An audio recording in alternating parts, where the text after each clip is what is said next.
Yeah, I think I paid, I don't know, 100, I don't know what it was, 120 $120 for this. It goes from, I don't know, super small. I think it's like a ½ inch or something up to 4 inch.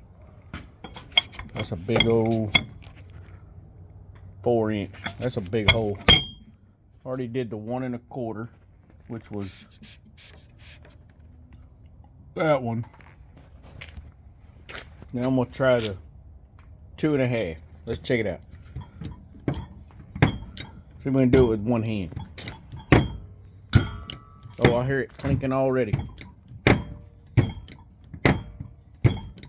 don't like the little cheesy foot this thing has on it, but probably fix that later.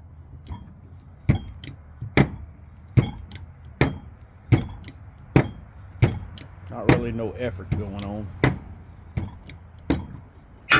Bam.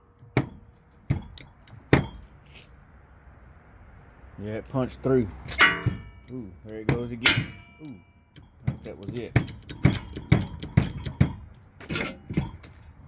Man, that is freaking awesome. Holy moly. I should have bought one of these things years ago.